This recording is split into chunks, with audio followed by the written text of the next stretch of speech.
Pranam. Krishna Prabhu, Dandavat Pranam. Hare Krishna Prabhu, Dandavat Pranam Prabhu. Hare Krishna, Dandavat Pranam. Hare Krishna Prabhuji, Dandavat Pranam. Hare Krishna, Mataji, Dandavat Pranam. Hare Krishna Prabhu, Dandavat Pranams. Hare Krishna. Hare Dandavat Krishna, Dandavat Pranams, Prabhu. Dandavat Pranam, Mataji. Okay, we'll offer prayers. Om Ajnanatimirandasya Jnananjana Shalakaya Chakshurunmilitam Yena Tasmai Shri Gurave Namaha Shri Chaitanya Manobishtam Stapitam Yena Bhutale Swayam Rupa Kadamayam Dadadi Swapadandikam Vandeham Shri Guru Shri Yuta Padakamalam Shri Gurum Vaishnavamscha Shri Rupam Sagrajatam Sakagana Raghunathanvitam Tam Sajivam Sadvaitam Savadhutam Parijana Sahitam Krishna Chaitanya Devam Shri Radha Krishna Pada Sakagana Lalita Shri Vishakhanvitamscha He Krishna Karuna Sindhu Dinabandho Jagatpate Gopesha Gopika Kanta Radha Kanta Namostute Tapta Kanchana Gaurangi Radhe Vrindavaneshwari Rishabhanu Sute Devi Pranamami Haripriye Vancha Kalpatarubhyascha Kripa Sindhubhya Evacha Patitanam Pavanebhyo Vaishnavebhyo Namo Namaha Nama Om Vishnupadaya Krishna Prestaya Bhutale Srimate Bhaktivedanta Swaminiti Namine Namaste Saraswate Deve Gauravani Pracharine Nirvishesha Shunyavadi Paschata Desatarine Jai Shri Krishna Chaitanya Prabhu Nityananda Shri Advaita Gadadhar Shivasadi Gaur Bhakta Vrinda Hare Krishna Krishna Krishna Hare Hare Hare Ram Ram Ram Hare Hare Mukam karoti vachalam pango langayate girim Yatkrpatamaham vande Shri Gurum Dinatarinam Paramananda Madhavam Shri Chaitanyamishwaram Om Namo Bhagavate Vasudevaya. Hare Krishna Prabhu, Dandavat Pranam. Hare Krishna Namaskar. Okay, so welcome all. So we are continuing with the chapter 4 in Canto 2. So we finished about 9 slokas. So now we'll start from sloka number 10. So if you look at the mood that we talked about Sukadeva Goswami now offering prayers to the Lord, right? Before he is going to answer the questions about material creation, right? So, now there are many questions that Parikshit Maharaj could have asked. He could have asked, please tell me the Ras Leela dance of the Lord. You could have asked the intimate pastimes of the Lord with the gopis. You could have asked for the Gopi Geet. Or you could have asked for the different prayers offered by various great personality devotees onto the Lord. So it means that many things that he could have asked for. But he focused to understand what is the energies, the material energies of the Lord. So it is like beginning of understanding the Lord, right? So from this, what we can understand is, if you want to learn the 10th canto of Srimad Bhagavatam, one should not jump in an immature manner, because the understanding about the position of Krishna, the understanding about one's relationship with Krishna may not be mature fruit enough. So it is always good to read Srimad Bhagavatam from the first canto and slowly understand the various energies and aspects and the leelas of the Lord, and finally come to the personal activities of the Lord, which is nothing but the 10th canto. So that's why it is recommended to go in that manner. And when we go in that manner, definitely we'll receive the mercy of the Lord and will help us to transcend to the higher and higher planes. Okay. So now what we should do is,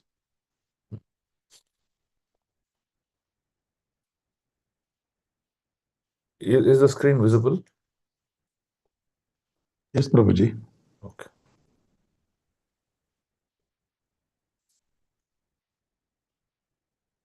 Okay, so we'll read from chapter 4, text 10.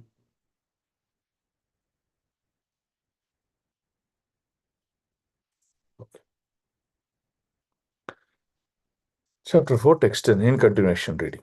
Okay. Vichikitsitam yetan me bravitu bhagavan yata shabde brahmani nishnataha parashmimscha bhavan kalu. Kindly clear up all the doubtful inquiries because you are not only vastly learned in Vedic literatures and self-realized in transcendence, but are also great devotee of the Lord and are therefore as good as personality of Godhead. Hmm? So now here you see Parikshit Maharaj is glorifying the position of Sukadeva Goswami, right? So he's asking to clarify the doubts. Now if you look at it, Prabhupada always keeps telling that it is important to hear from a Vaishnava, right? What sort of a Vaishnava you should hear? A Vaishnava who is practicing devotion in the core of his heart, right? So Prabhupada always tells, a Vaishnava mukod girnam putam hari katamritam. So what does this mean? This means that one should not hear anything about Krishna from a non-Vaishnava. The example he gives is the milk touched by the lips of a servant has a poisonous effect, right? So similarly, the talks about Krishna from a non-Vaishnava will also give you a poisonous effect. That means either they'll misrepresent the Lord or lower the position of the Lord or lower the position of the devotees or completely give a tangential or a parallel thought process and analogy which will take us away from the core of Krishna consciousness. So that's why it is very dangerous. So hence here it says, kindly clear up all the doubtful inquiries because you're not only learned in Vedic literatures, not only you're scholarly, right? But you're also self-realized in transcendence. That means you are a devotee of the Lord, right? Since Sukadeva Goswami is a practicing devotee, a self-realized and scholarly, now he's showing that you're eligible to clear all my doubts, right? And hence he's asking that question, please talk about the energies of the Lord, beginning with material energies, right? So here, if you look at it, there is the other statement that he concludes. You are not only great devotee of the Lord, but you are also as good as personality of Godhead, right? So we recite, right? Saksha Daritvena Samasta Shastra. So he says, a person who's carrying the message of the Lordhead, the person who's carrying the charanara, that is the lotus feet of the Lord in their heart, is as good as the Lord because they're going to speak the message of the Godhead. It is not just that we're not seeing the Lord directly, but we're seeing the Lord through this great devotee. That's what we have to understand. Okay. So now, can someone read this? Hello, highlight. Hare Krishna Prabhu, Dandavad Pranam. Learners Pranam. The expansion of different forms of the Lord, as from Krishna to Baldev to Sankarsana, from Sankarsana to Vasudev, from Vasudev to Aniruddha, from Aniruddha to Pratyumna, and then again to the second Sankarsana, and from him to the Narayana. Purusha avatars and innumerable other forms, which are compared to the constant flowing of the uncountable waves of a river, are all one and the same. They are like lamps of equal power, which kindle from one lamp to another. That is the transcendental potency of the Lord.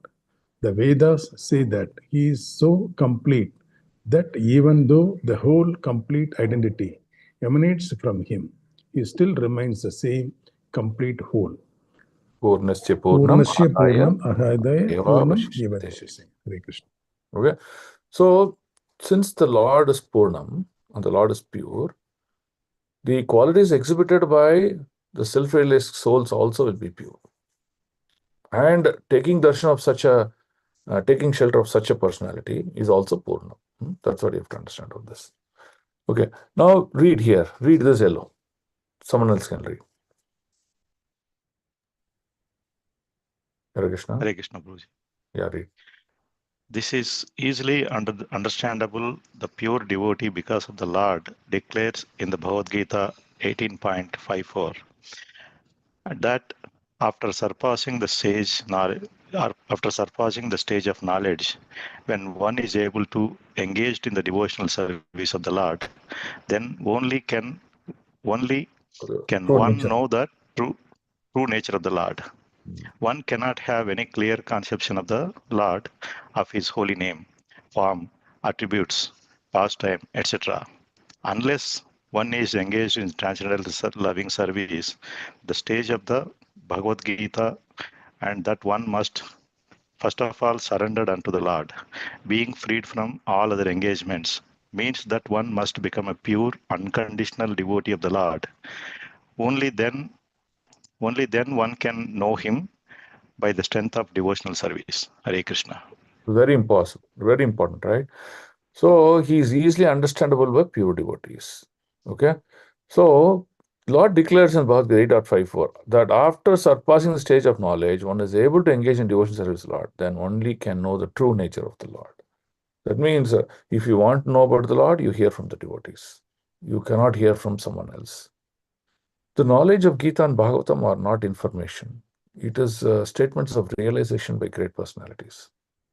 So, only when a devotee is a practicing devotee, you have to hear. So, Parikshit Maharaj is correcting to Sukadeva Goswami because he knows that he is transcendental and is a pure devotee. That means he is empowered. He is given the mercy of the Lord, right? And that is what is important. So, even for practicing devotees, when one practices his sadhana and his devotion to the best possible extent, then you see his description, his understanding about he glorifying the position of the Lord is going to be really very attractive.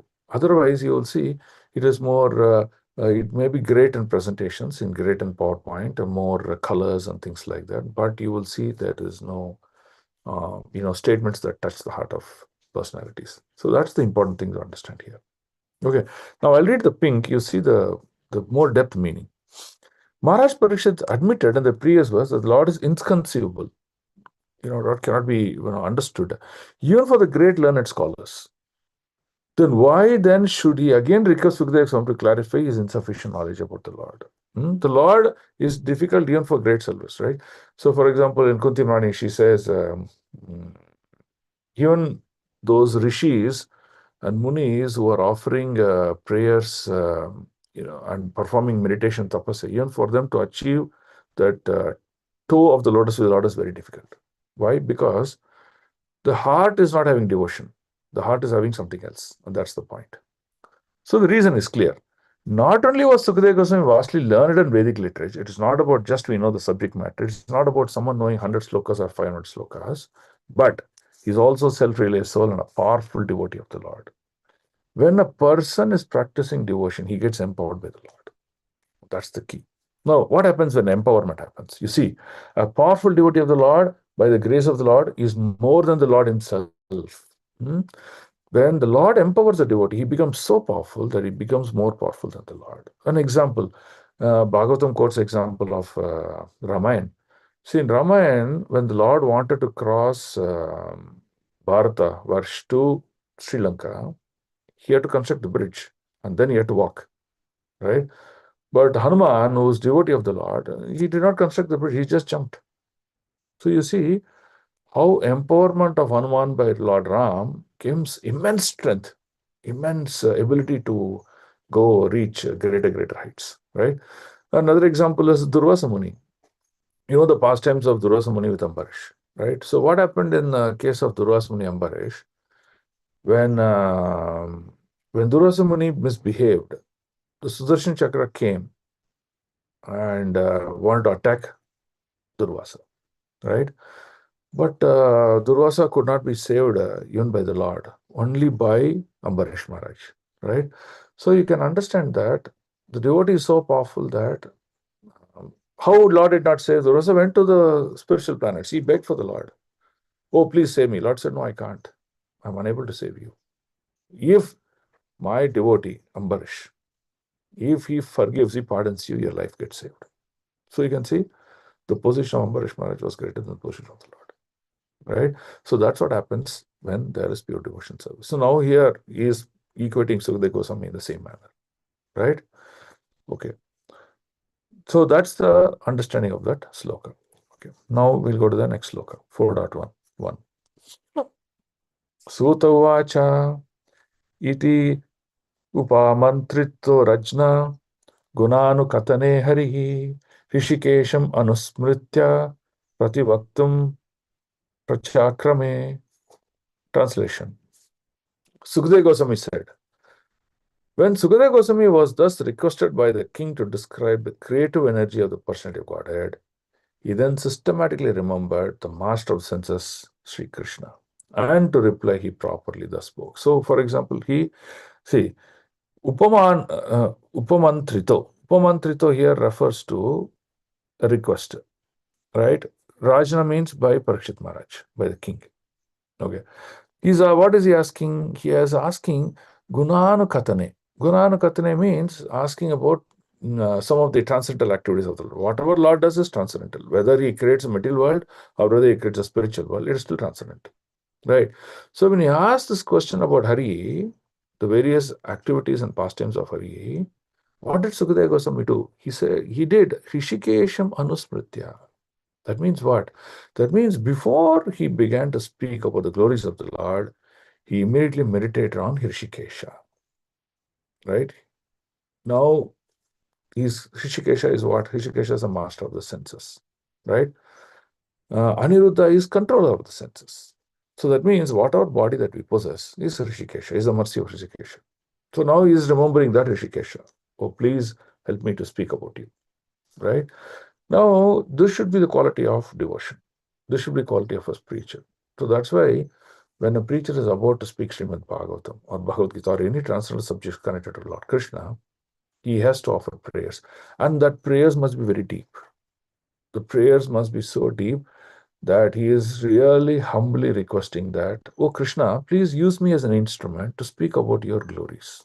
That means when a speaker is speaking, he is not speaking, the Lord is speaking through that person. So that's why when a Vaishnava is speaking, one should take it very seriously and one should practice to the best of his ability. Right? So when the Lord is speaking, for example, we have this problem of devotees sleeping in Bhagavatam class, right? Now here you see the Lord is speaking through the devotee, but we are inattentive, right? We are inattentive and we are doing other activities like watching WhatsApp or seeing some messages, or talking to someone else, or, having the mind not focused and thinking of something else. See, that's also an offense, right? So in the 10th offense that we recite every day before chanting the holy name, what do we recite? That inattentiveness is also, unattentive of the holy name while chanting is also an offense. So hearing Srimad Bhagavatam while reading or while hearing must be with a lot of attention because it is the Lord speaking through the heart of the devotee. This is what is important. Okay, now let's read the purport. Can someone read the purport? The yellow ones. Hare Krishna.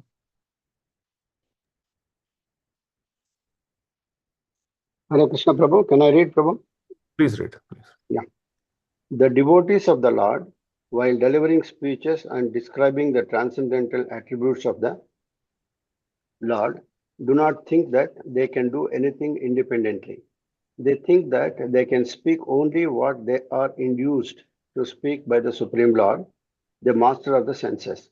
The senses of the individual being are not his own. The devotee knows that such senses belong to the Supreme Lord and that they can be properly used when they are employed for the service of the Lord. The senses are instruments and elements are ingredients, all endowed by the Lord. Therefore, whatever an individual can do, speak, see, etc., is under the direction of the Lord only. The Bhagavad Gita 15.15 confirms this. Sarvasya chaham hridi Sannivisto. Prabhu? Sannivisto. Sannivisto mata smritir gnanam apohanam cha. No one is free to act freely and independently, and as such, one should always seek the permission of the Lord to act or eat or speak. and by the blessing of the Lord, everything done by a devotee is beyond the principles of the four defects typical of the conditioned soul. Hare Krishna. So now you can see how the Lord is the cause of all causes. So even though we are speaking, the real knowledge for us to speak, our ability to speak, and choosing the right words in the right sequence is also by the mercy of the Lord. In Antilila, in chapter 1, there's one sloka. It says, Shri Rupa Kahena Amikichuna Jani. Ye Mahaprabhu Kahana Se Kahi Vani. Now, what does this mean is, Rupa Goswami is saying, when he is quoting certain slokas and then glorifying Lord Chaitanya Mahaprabhu, that means he's quoting slokas which will talk about the intimate relation between Chaitanya Mahaprabhu and Lord Krishna and the gopis. He's quoting this sloka. So he says, I do not know anything. Who Rupa Goswami is saying, I do not know anything. Who wrote Bhakti Rasamrita Sindhu and many other books, he's saying, I do not know anything. And every transcendental word that I wrote or that I uttered, that I spoke, it is Sri Chaitanya Mahaprabhu who makes me to speak. Right? So that is very important. Who's saying this? Rupa Goswami is saying this. So if we say, okay, but even Rupa Goswami is such a great scholar, he's saying. So hence, Vasudeva Bhagavati Bhakti Yoga Prayojitaka. Right?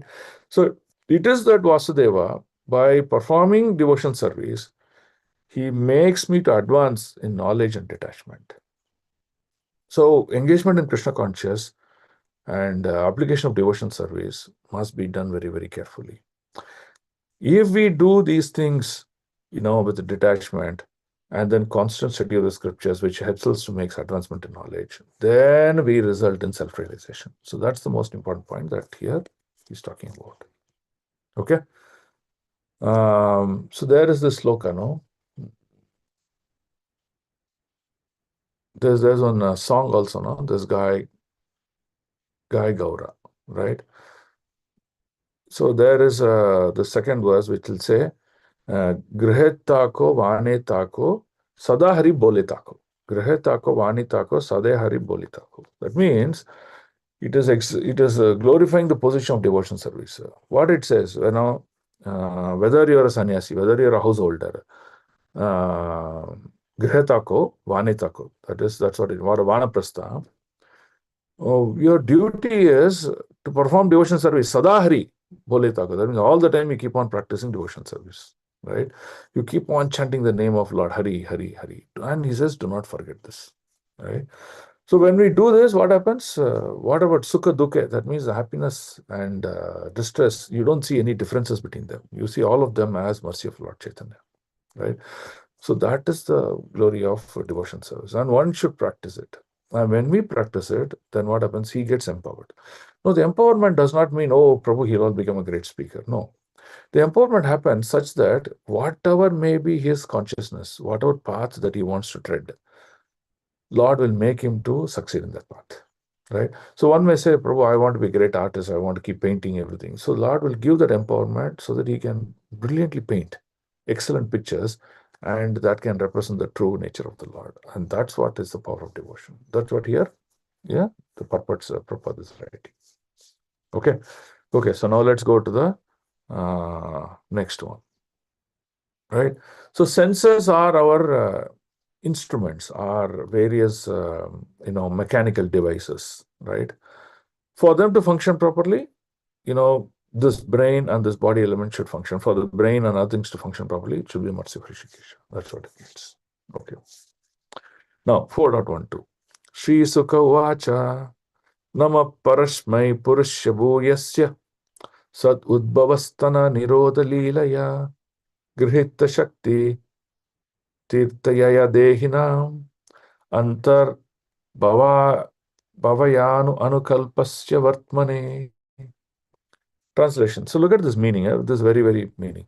Now in Sloka 12 onwards, if you see, Sukadeva Goswami says, Shri Sukha Uvacha, he says, what he says, Nama Parasmai Purushaya Bhuyase. That means he's starting to offer prayers. So Prabhupada writes very brilliantly here.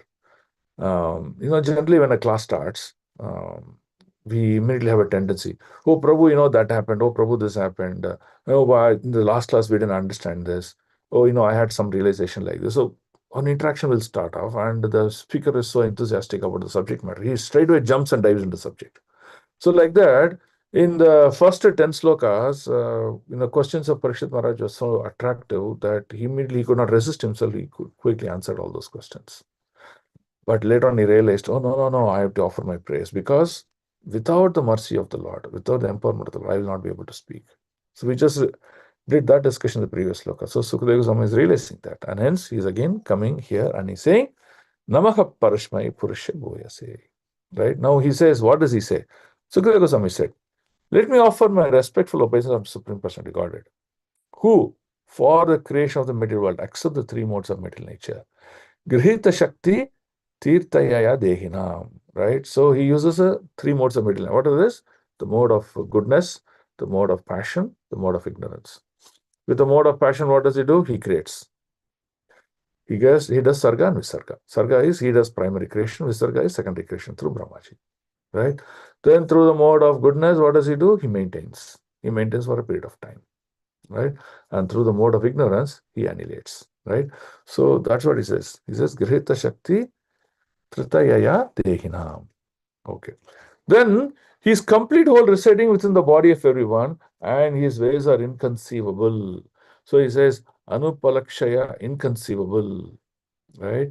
So even though Lord is doing everything, one cannot understand the Lord. One cannot see him, one cannot understand the Lord. Then what is that we can do? So good. So Sukadeva Maharaj is explaining here. Okay. The purport is very simple. He's going to explain the three modes of middle nature and things like that, which we have already discussed many times. So hence I'm not going to those details, right? Now we will see in the next sloka, what is he going to describe? Okay. So 14.13. Bhuyo namaha sadvrijna chide satam sambhavya kila sattvamurtaye pumsam puna paramahamsya ashrame Vyavastitanam Anumrigyadasuse. I again offer my respectful obeisances onto the form of complete existence and transcendence, who is the liberator of the pious devotees from all distresses and the destroyer of further advances in atheistic temperament of non-devotee demons. For the transcendentalist who is situated in the topmost spiritual perfection, he grants their specific destination. Right? So now you can see what the Lord does. There are three things that he does here. First here we're talking about Bhuyo Namaha Sadvrijine Chide Satam. So Satam, we are now trying to talk about the Yadu dynasty. Right? So here Satam refers to where is Satam referred to? Asatam. The atheist of the non-devotees, demons, right? So Satam refers to opposite of that, right? Now, here what the Lord is trying to tell, what Sukadeva Goswami is trying to tell, he is offering prayers to the Lord who's completely existence and transcendence, right? So completely existence and transcendence refers to the pure nature of the Lord. Now, why is he called the pure nature of the Lord? Because he is the one who's the liberator of the pious devotees. So we read in Paritranaya Sadhunam Vinayashasha Dushkritam. So what does he do, the Lord? The Lord, he not only protects the devotees, but he also, not only liberates the devotees, but he's also protector of the devotees, right? When he protects, what does the protection require? So Prabhupada says, what is there for protection of a devotee? The devotee is already under the Yogamaya potency of the Lord. He's already under the benediction of the Lord. What is there to protect him? The Lord has decided to protect someone. There's nothing that can be done about that person. No one can harm him, right? So Arjuna says, when I was under the shelter of the Lord, I could easily, kill anyone in the battlefield. 100 crore people I was able to kill. But when I came out of the shelter of the Lord, when I was just traveling from Dwaraka to Prabhasha Kshetra, just to fight dacoits, they attacked me and then they defeated me. So you see that the devotees are always under the protection of the Lord, and when they're in the protection of the Lord, no one can be defeated. So this is an example. Arjuna is quoting that what happens to non-devotees when they're not protection of the Lord, right? So he protects from what? All kinds of distress, and he destroys further advances of the atheistic temperament of non-devotees demons. So not only he protects the devotees, but the non-devotees who are making a lot of plans, to cause a disturbance in this material world, they will, at some point, and they'll fall down. So that's why it is said that in Kali Yuga, out of all the four religious principles, the truthful nature of this, the fourth principle, the truthful nature of religiosity, continues to exist. That means at one point in time, right, you will see the position of non-devotees, they get shattered into pieces, right? For the transcendentalist, who are situated in topmost spiritual perfection, he grants them specific destination. So there are many, many kinds of transcendentalists, right? Sometimes there are pure bhaktis, there are people who are looking for different kinds of mokshas, right? So for example, we have mokshas where someone wants to be servant of the Lord, irrespective of situations offered.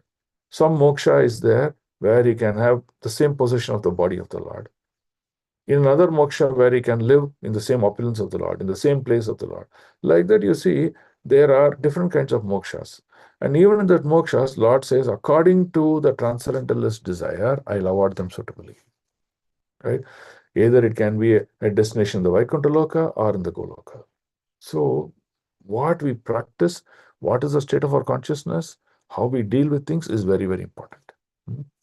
Okay. Can someone read the yellow ones? Shall I read, Prabhu? Yes, read. Hare Krishna. The devotees who are aware of his transcendental form render him service. Therefore, the Lord also reciprocates by his costless mercy and thus delivers his devotees from all distress.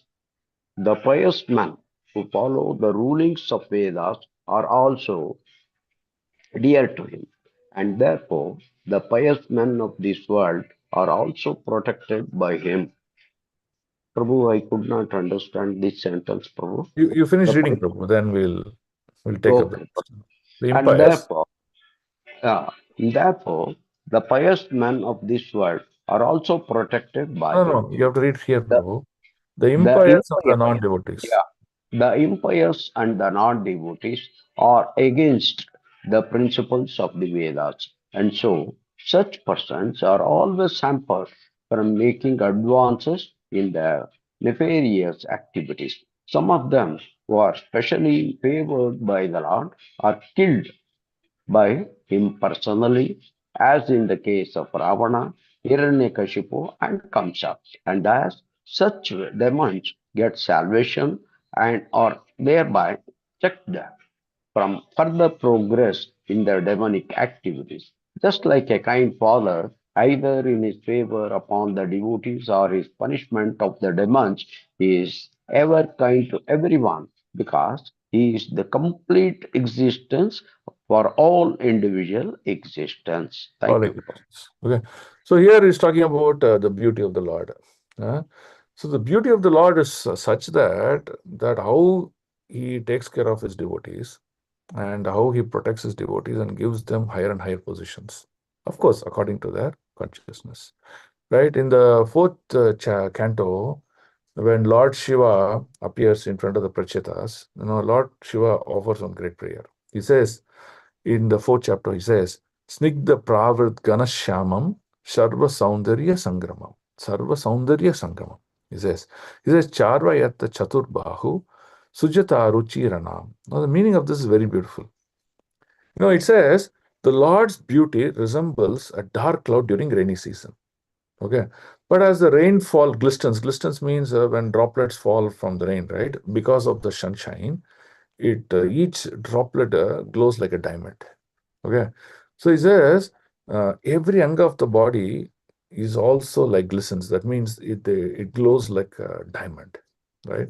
So he says this is the summon beauty of the Lord. It is not about Lord being green color or bluish in color or this color, that color.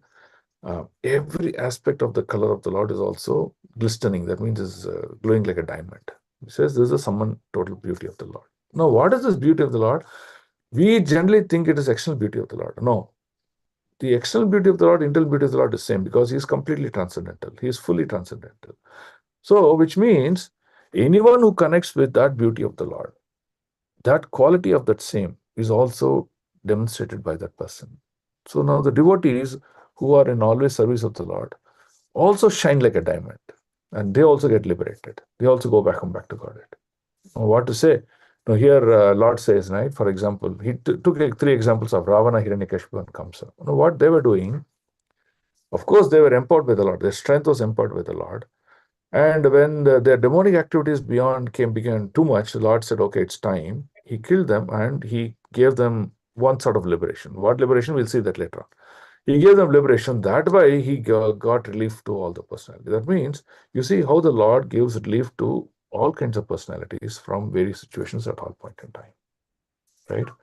So yeah, that is how the beauty of the Lord is demonstrated here. Yes, Prabhu, you had a question. Prabhu, here, the pious men who follow the rulings of the Vedas are dear to him, and therefore the pious men of this world are also protected by him. Here, does it mean that the devotees of the Lord are protected by ignorance and illusion, Prabhu? No. So there are three kinds of personalities, right? One are devotees who are fully self-realized, okay, who are Yeah. fully transcendental. Another set of devotees are just sadhakas yet to become transcendental and fully realized, but they're practicing very nicely.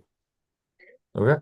Another set of people are who are called pious because they may be supportive to devotion, but they may not practicing devotion.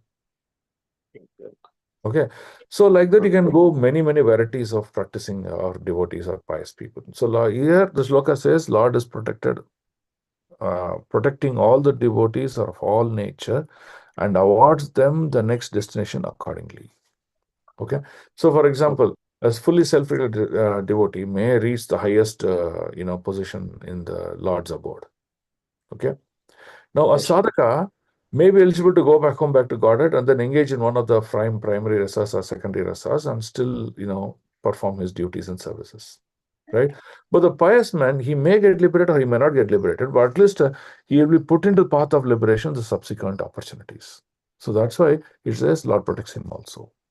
So that means even a small thing that you do in the practice of Krishna conscious is recognized, the Lord protects you. Okay. Okay, Prabhu. That means the pious can be can be devotees or may not be devotees also. Yeah. That's what it is. Okay. Pious are good people, right? So who are less harmful, but maybe due to Ajnata Sukriti or the causeless mercy, or maybe some past karmic reactions, they're yet to take up the full practice of devotion. But Lord gives them the opportunity again, right? Yes. Thank you, Prabhu. Yeah. Hare Krishna. Hare Krishna. Okay, so let's go to this next sloka. You can read the other purport, so it is more of explanation about the same thing. Okay, text 4.14. Namo namaste astva rishabhaya satvatam vidura kastaya muhu kuyoginan nirasta samyati sayena radasa swadamani brahmani ramsyate namaha. Right? Now here, if you look at this meaning, we'll read this word-to-word meaning. Very interesting sloka. He says, Nama namahatte. Let me offer my obeisances unto you. That means he is now repeatedly offering obeisances. Right? Initially, Sukadeva Goswami started with offering obeisance. Now he's repeatedly offering obeisances. Okay. Then he says, Rishabhaya, that means on to the great associate. Satvatam are the members of Yadu dynasty. Right? So this Satvatam, I was just checking for the sloka. There's a sloka in 10th canto, chapter 31, where, this is part of this Gopi Geet, right? The Gopi song of separation, right? Where it says, Na kalu gopika nandano bhavan, akila dehinam antaratmadrik.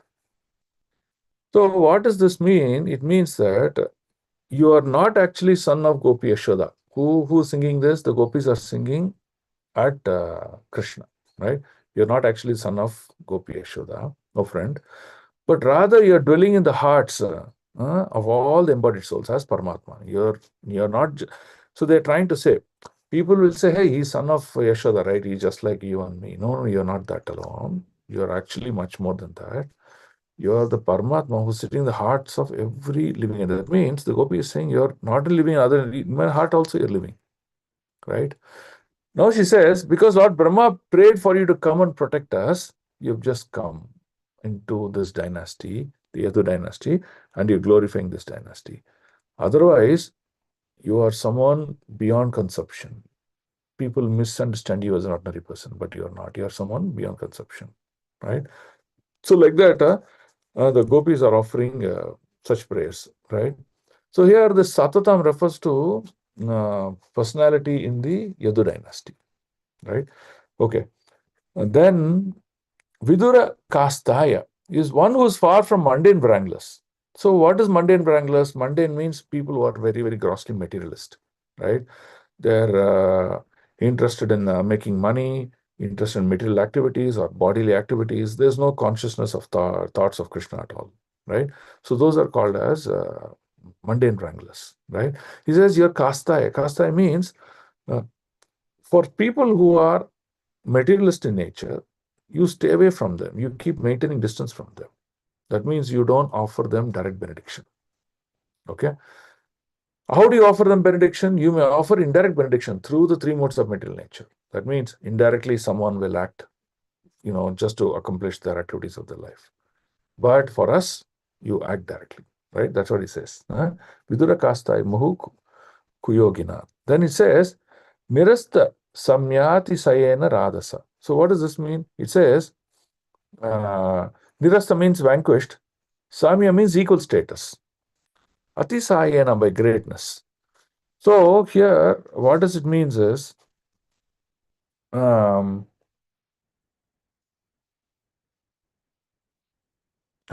see, let me offer my respectful obeisance to you, who's associate members of Yadu dynasty, who is always a problem for the non-devotees. He is a supreme enjoyer of both the material and spiritual worlds, yet he enjoys his own abode in the spiritual sky. There is no one equal to him because his transcendental opulence is immeasurable. Now, generally the mundaners, right? Mundaners are the materialistic people, cannot understand the position of Krishna. They always think, oh, he's just born as a boy to Mother Yashoda. He did learned some yogic process and did some magical feats. But otherwise, he's just like you and me, because the materialist cannot understand the position of the Lord, right? So what the Shastra is saying? He's saying that people who do not understand this, the Lord distance away from such personalities. Okay. But however, the real position of Krishna is what? He is a supreme enjoyer of both the spiritual and material worlds. That means in the material worlds, he is still transcendental as Karuna Daksha Vishnu, Garbho Daksha Vishnu, Shiro Daksha Vishnu. And the gopis are telling that you still live in the heart of each and everyone as Paramatma. Right? And the spiritual world is Supreme Bhagavan himself. Right? So simultaneously, he is present in the spiritual world, simultaneously he is present in the material world, and in both worlds he is the ultimate enjoyer. Okay, so in the spiritual world, how is the ultimate enjoyer? Everyone is exchanging rasas and serving the Lord. But in the material world, you can see many devotees on all the times. They get up in the morning, they offer their prayers, they make all their offerings for the Supreme Personality of Godhead, right? So the Shastra is saying, he is using the word that see, it's using the word is unlimited. Yoginam Atisayana. By his great Atisayana. Right? So Atisayana here refers to his greatness, but his greatness is also is unlimited. Right? Unlimited means how much ever you offer prayers, it is not all enough, it is nothing. That is the kind of unlimited potency the Lord possesses. Now, can someone read the yellow?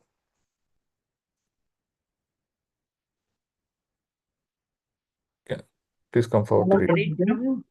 Yeah, one of you. Hare Krishna Prabhu. Shall I read Prabhu? Yeah, one of you. Who started? Hare Krishna.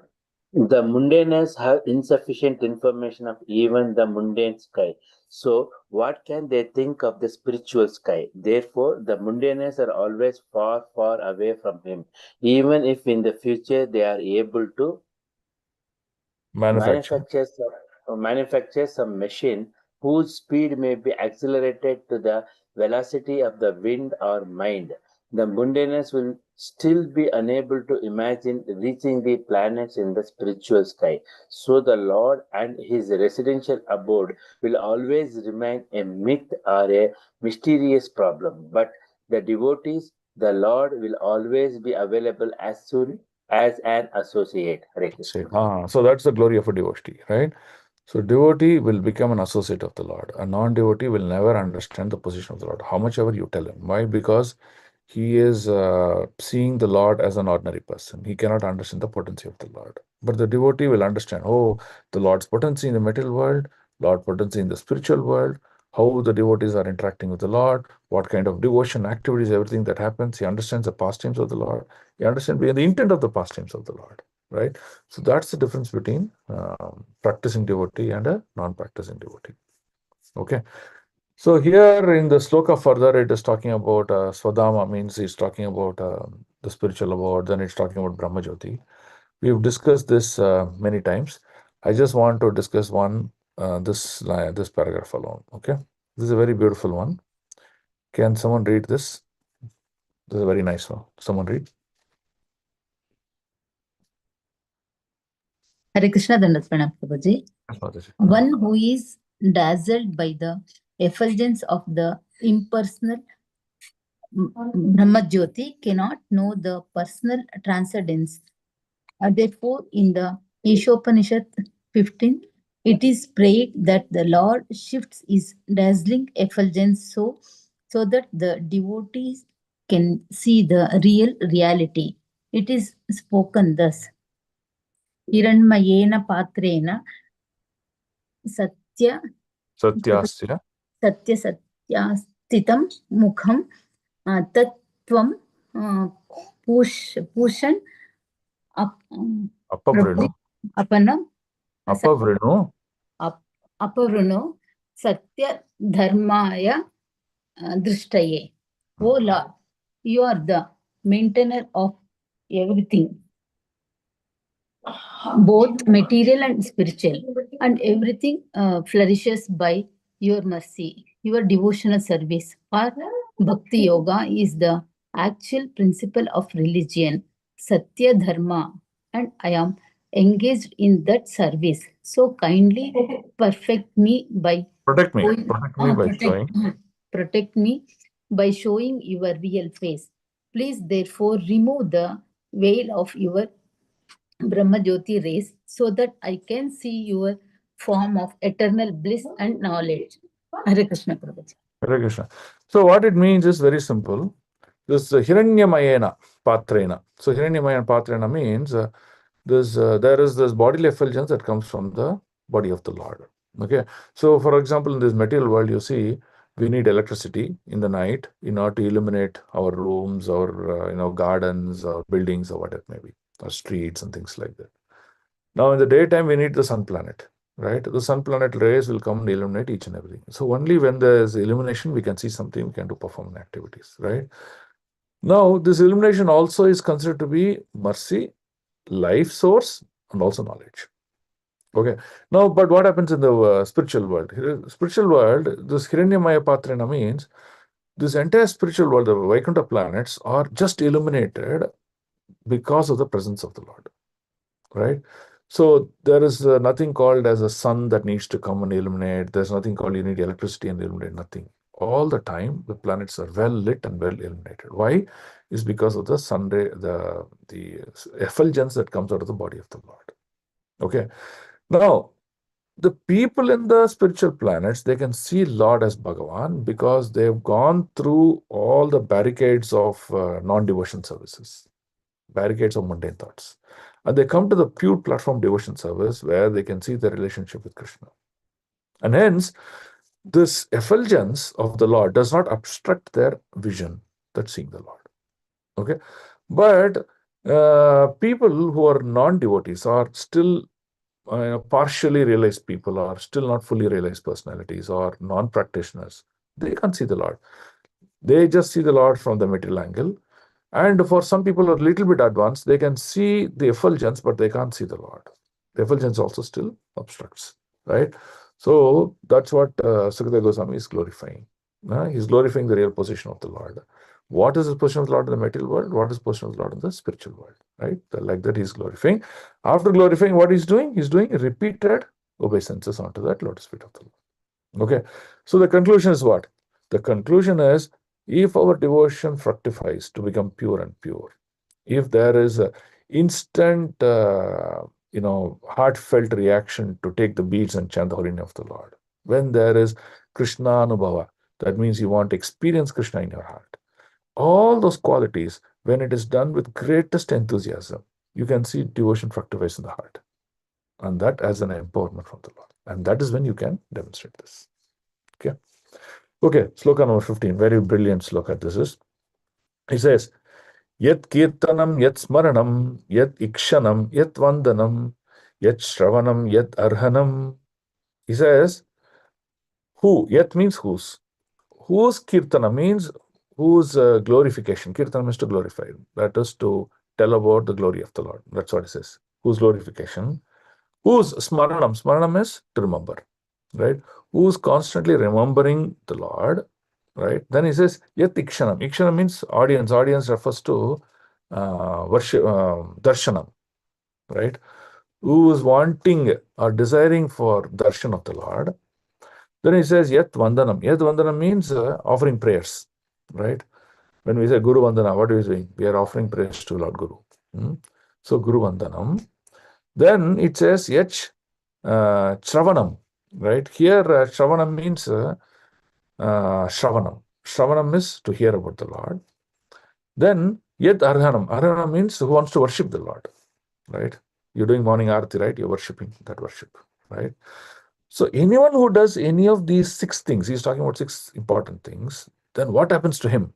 That's what the sloka says. It says, Lokasya sadhyo vidunoti kalmasham. Right? See, look at kalmasham. Kalmasham means effects of sin. Right?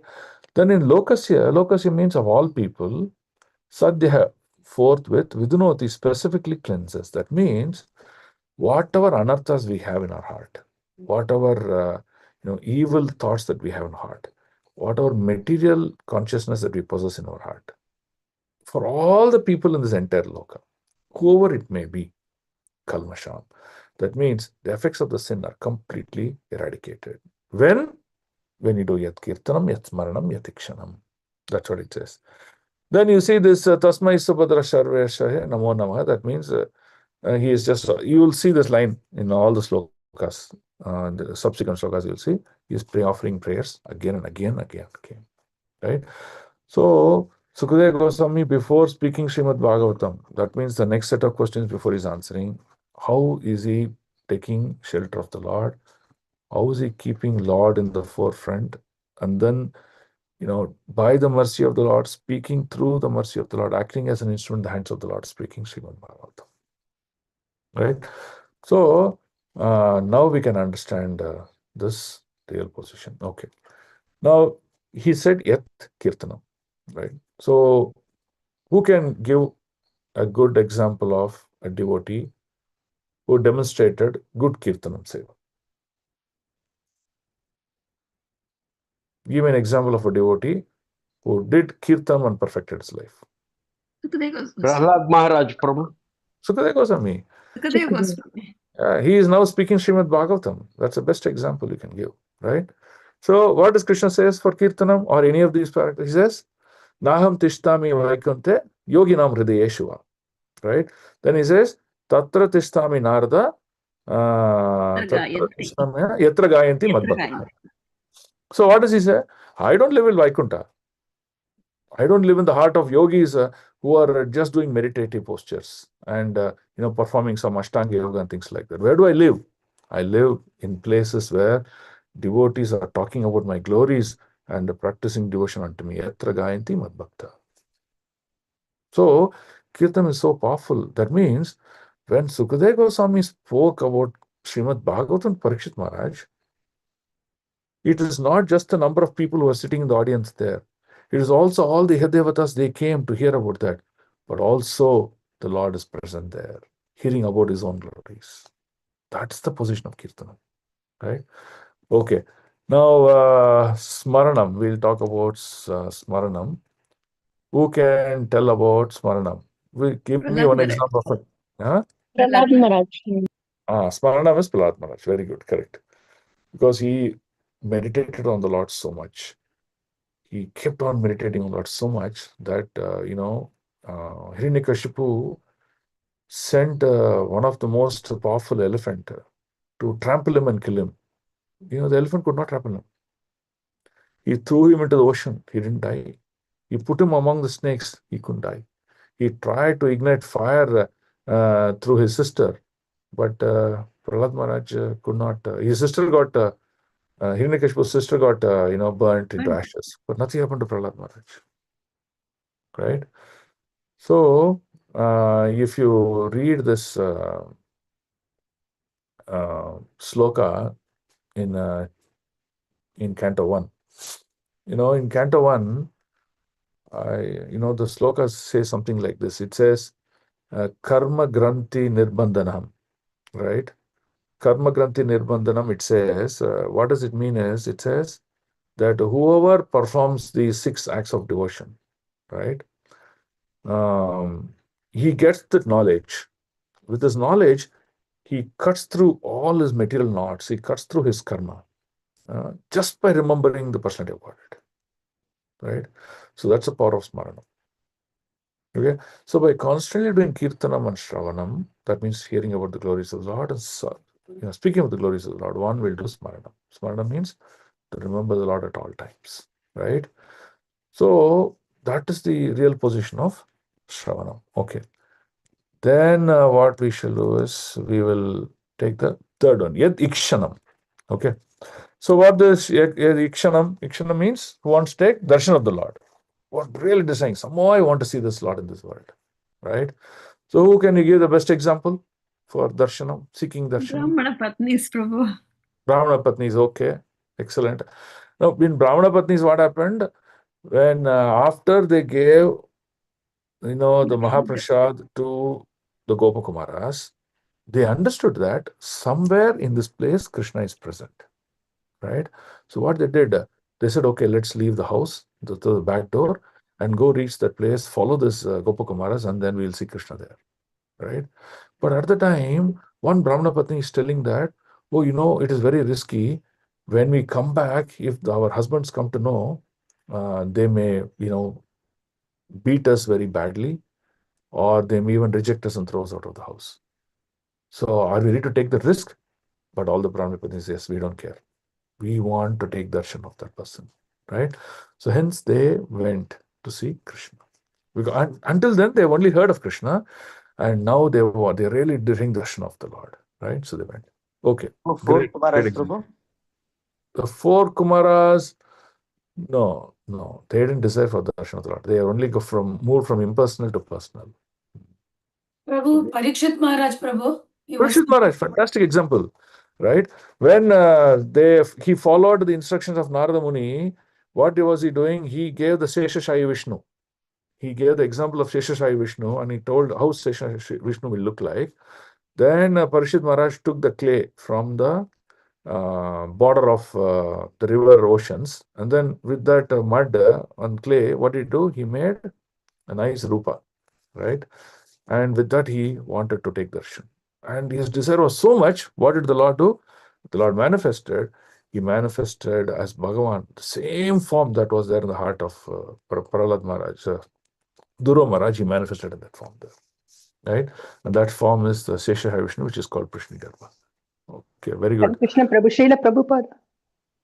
Srila Prabhupada also, yes, that's also we can accept it. You want to darshan of the Lord. Now, what about Satyavrata Muni? Navamishwaram. What does he say? Which verse he says that? In Navamishwaram, he says, no, I don't want liberation. I don't want opulence. I don't want anything. I just simply pray that you get the darshan of your lotus feet of the Lord, right? That's how he offers his prayers, right? So you can see many examples of people wanting darshan of the Lord. Okay, good. The next is Yat Vandanam. Okay. So Vandanam means offering prayers, right? They offered prayers and they became very dear to the Lord. Who examples we can give? Ritu Maharaja Prabhu. Ambarisha. Prithu Maharaj. Devi. Prithu Maharaj, no, they all offered prayers, but Akrura. Akrura is a great example. Akrura is a perfect example, how he offered prayers to the Lord. Okay. Then we can also say Gajendra. Gajendra. See, Gajendra, he said, okay, I think all my efforts to succeed by my own will, I could not offer prayers. I mean, I could not succeed. So I offer prayer to that topmost, that Supreme Personality of Godhead, whoever he is, and who is considered to be the savior, the protector of all the devotees. To him, he grabs that lotus which is around in that water, floating in the water, and then offers prayer to the Lord. The Lord appears, darshan. Right? Can we also say Draupadi?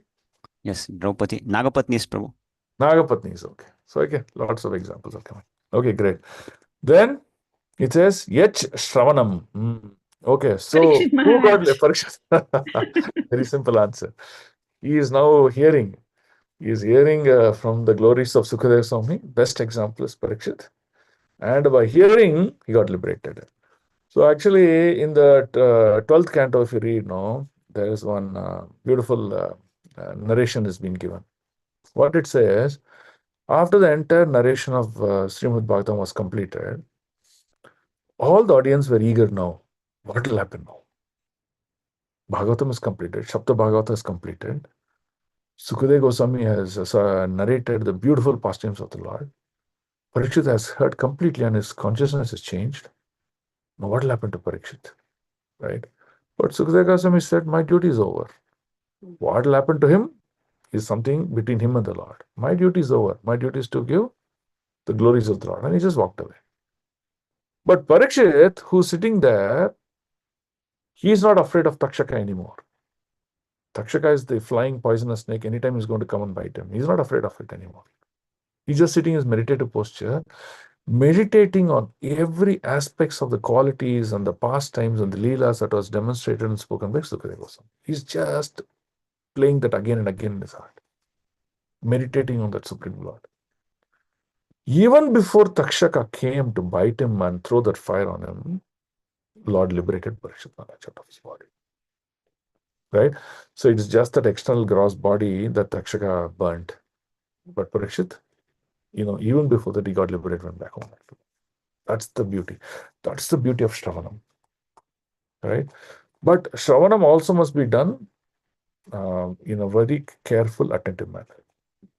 Right? So, because it's message of God directly through the mouth of the devotee. Okay. Great. So now next is Yad Arhanam. What is Arhanam? Arhanam means worshipping the Lord. Okay. So Ambarish what Maharaj. example you can give? Gopis. Maharaj. No, Gopis didn't worship Lord. Things, no? Ambarish Maharaj. Ambarish. Ambarish worshipped the Lord. Ambarish worshipped the Lord. Prithu Maharaj worshipped the Lord. So those are personalities who worship the Lord. And by worshipping the Lord, they found perfection. Right? What sort of perfection? It says, Lokasya sadhya vidunoti kalmasham. All aspects of kalmasham, sins, reactions, whatever nonsensical thoughts, anarthas that in our heart, everything got evacuated. That's the beauty of this. Okay? Okay, I can read those scriptures more detailedly. Okay, let's see 4.16. How much time we have? Okay, we have time for one or two more slokas. Okay, we'll try to do 16, 17. Okay. Vichakshanaya charanopasadanat sangam vyudasyo bayato antaratmanah vindanti brahmagatim gataklamash tasmai subhadra shravashe namo namaha. Let me offer my respectful obeisance again and again on to the all auspicious Lord Krishna. So these are all slokas starting from 12 till 18. You see, it's all slokas of Bhakti Yoga. Sukadeva Goswami is offering so much of prayers, and in each and every prayer, he's highlighting every potential glory of the Lord, how they can take shelter. Right? Okay. Let me offer my respectful obeisances. Again, he says, Tasmai Subhadra Sravashe Namo Nama. Again, he's saying, right? Let me offer my respectful again and again onto all auspicious Lord Krishna. Right? The highly intellectual simply by surrendering onto his lotus feet, relieved of all attachments to present and future existence, and without difficulty, progress towards spiritual existence, right? This is the three slokas are very, very brilliant. Lord Krishna has repeatedly instructed Arjuna. For that matter, everyone concerned with becoming his unalloyed devotee. In the last three instructions he gave, 64, 65, 66, right?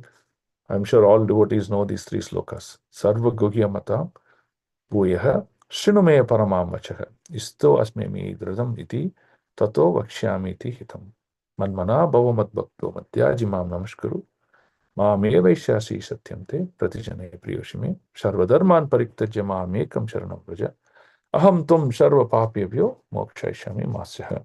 So what is the meaning of all these things?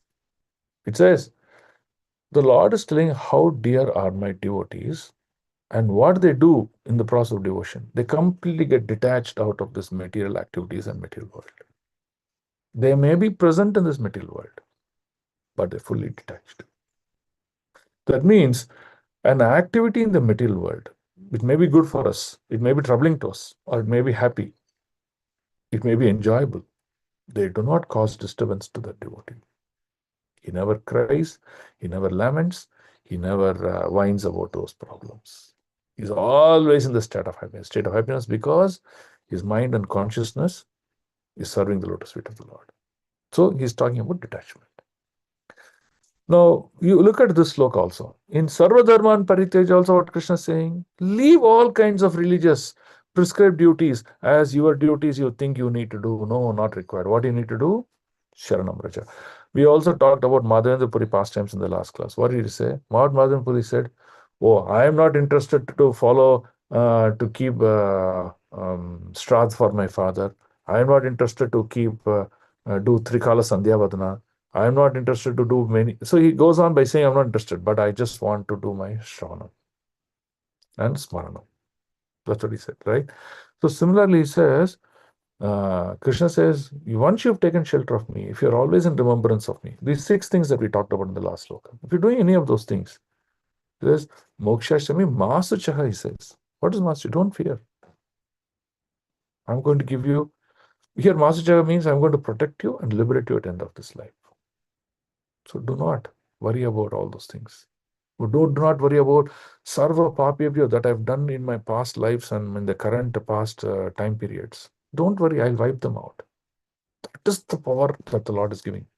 He says, unless you detach yourself from this material world and material activities, I cannot give you 100% of this. If you say, oh, Krishna, I'm 90% towards you, 10% I'm connected to the material world, then Krishna's reciprocation to us is also only 90%. That's the point here. Okay? So we'll read this yellow. Okay? Can someone read? Hare Krishna Prabhuji. My dear Arjuna, you are very dear to me, and therefore only for your good I will disclose the most secret part of my instructions. It is simply this: become a pure devotee of mine and give yourself unto me only, and I promise you full spiritual existence, by which you may gain the eternal right of transcendental loving service unto me. Just give up all other ways of religiosity and exclusively surrender unto me, and believe that I will protect you from your sinful acts and I shall deliver you. Do not worry anymore. Look at the guarantee he gives. Do not worry anymore. But still, we don't have faith in him. Yeah? Oh, what will I do? What will happen to this? Right? So that is the whole point that we have to understand. Lord protects each and every one of us at all points in time. You know, I'll tell you a simple illusion. You know, the parents think they're the one who will have to protect the children. Right? But actually, who's protecting the Lord? That also they didn't realize. That's the beauty. So, hence Srimad Bhagavatam says, in Chaitanya Charitamrita, there's a nice sloka in Madhya Leela. It says, Nayakanam Shiro Ratnam Krishnastu Bhagavan Sayam. What is Nayakanam? Nayakanam means, Nayak means, hero. Nayakana means he's the topmost of all the heroes. And he is Shiro Ratnam. Shiro Ratnam means he's a jewel, right? Like the crown jewel. He is the heroes of all heroes, and he is the crown jewel. And who's he? Krishnastu Bhagavan Swayam. right? So it says, um, uh, Lord Krishna is the original, primeval, supreme personality of Godhead. He is Adyam, Puranam, Nava Yavvanam Cha. And he is always youth. He never gets old. And he's always that supreme personality of Godhead. And that's what this sloka says, right? So when that Lord, who is all blissful and transcendental, gives this statement, do not worry, just come to me. Where's the question of still worry? Why are we still holding on to these material things and activities? Take shelter of him and you will be liberated. Okay, that's what this sloka refers to. Okay, so we'll try to do this sloka.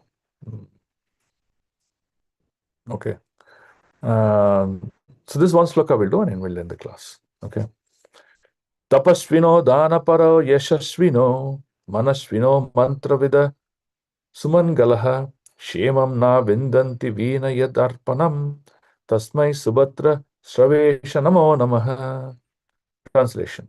Let me offer my respectful obeisances unto all auspicious Lord Krishna again and again. Tasmai Subhatra Sarvashe Namo Namaha. Again and again. Okay. He says, why? Because the great learned sages, the great performers of charity, Tapasvino, Dano Paro, Yashasvino, right? Performers of charity, the great workers of distinction, the great philosophers, mystic, great chanters of Vedic hymns, and great followers of principle. That means he's talking about all great people who are there. What is the fate for them? He says, cannot achieve any fruitful result without dedication of qualities and service of the Lord. That means whatever we possess, whatever activities we do, everything should be dovetailed in service of the Lord. So which sloka in Bhagavad Gita will tell this? Whatever opulence we possess, use in service of the Lord. Whatever intelligence we possess in service of the Lord. Whatever activities we want to perform, do in service of the Lord. Whatever yajna we perform, use it in service of the Lord. Which sloka? 29, Prabhu. Which one? I'm not That's getting it. Bhaktaram Yajnatu. No, that's not the sloka. Not. Vedescha sarveraham eva No. Yat karoshi yajjuhoshi. Correct. Perfect. Haribol to Karoshi. Yat karoshi yad ashnashi yad juhoshi dadadi yat tapasyasya kaunte yat tat kurushva mad arpanam, it says. Whatever you possess, use mad arpanam, use in service of the Lord. Right? So we'll read this purport. Can someone read this purport? The green. Shall I read, Prabhu? Yeah, read Mataji. Yeah. Advancement of learning, a charitable disposition, political, social, or religious leadership of human society, philosophical speculations, the practice of the yoga system, expertise in the Vedic rituals, and all similar high qualities in man serve one in the attainment of perfection only when they are employed in the service of the Lord. Without such dovetailing, all such qualities become sources of trouble for people in general. Hare Krishna. Correct. Right? So this is the difference between devotion to the Lord and offering everything to the Lord and going back out and back to God. What is the parallel to this? The four Purusharthas, Dharma, Artha, Kama, Moksha. In Dharma, Artha, Kama, Moksha, what happens? You're doing all these things, but there's no dovetailing to the Lord. Dharma means, okay, I'll be truthful, I'll perform my prescribed duties, I'll do everything perfectly, I'll be honest, I'll be a good taxpayer, I'll not lie, I'll not cheat someone, all aspects of Dharma, good. That Dharma will lead to Artha. Because you're doing your prescribed duties, it will lead to Artha. Artha means opulence. Okay. What will you do with Artha? You'll enjoy. Kama. You'll enjoy. Because you have so much opulence. What to do? Okay, I'll enjoy. But when you continuously do this, you'll get moksha. But what moksha is that? Impersonal moksha. Why? Because you have never dovetailed any of those dharmic activities in service of the Lord. When you do that, it becomes devotion. That means there are two parallel tracks. One is Bhagavata Dharma, which talks about devotion to the Lord, going back to home, back to God. Another is Dharma, Artha, Kama, Moksha, which also gets liberation, but that liberation is impersonal liberation, which you'll again follow into Martya Loka to continue the journey of life.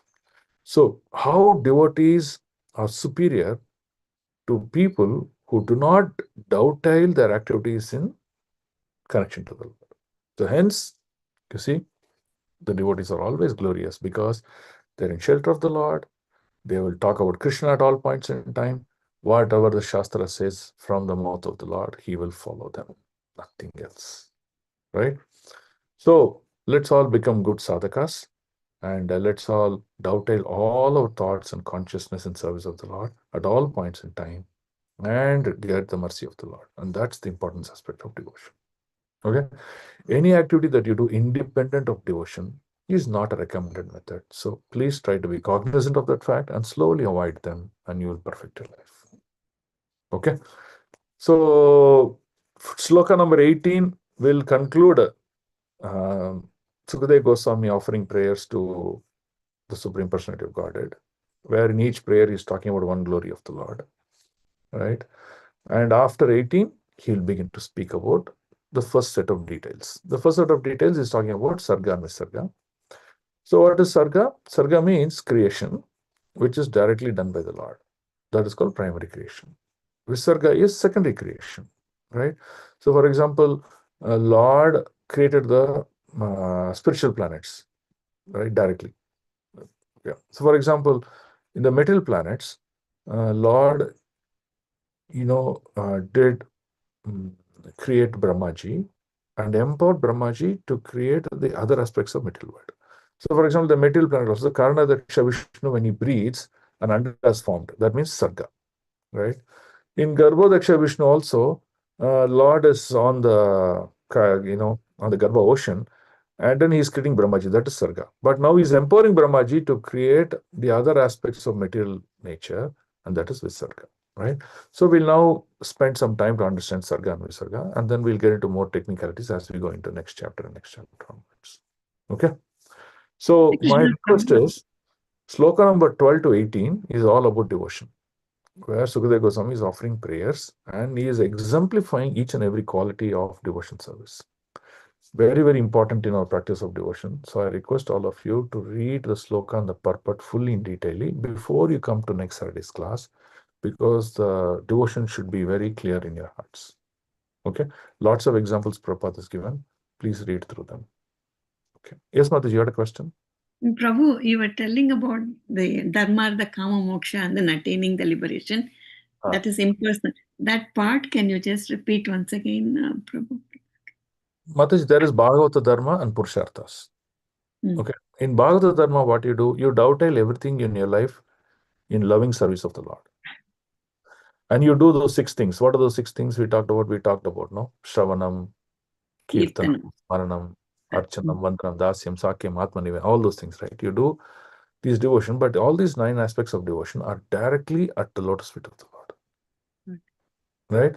So when your devotion is directly on the lotus feet of the Lord and dovetailing every activity of yours in connection to the Lord reciprocates, and that is perfection called as Bhagavata Dharma. And when the devotee leads Paritranaya Sadhanam, that means the Lord protects the devotees by giving him liberation out of this material world. Okay, this is called Bhagavata Dharma.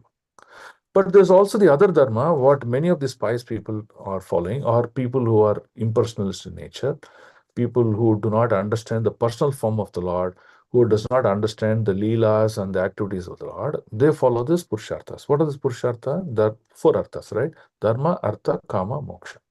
Right? Dharma means following your prescribed duties. Right? For example, you're a doctor. The duty of a doctor is to be very simple in his or her lifestyle, charge a nominal fees, do the treatments in a very correct, analyzed manner, be concerned about his patients, and perform the duty perfectly. Now, if these things are not performed, then you see many doctors, they perform for the sake of greed.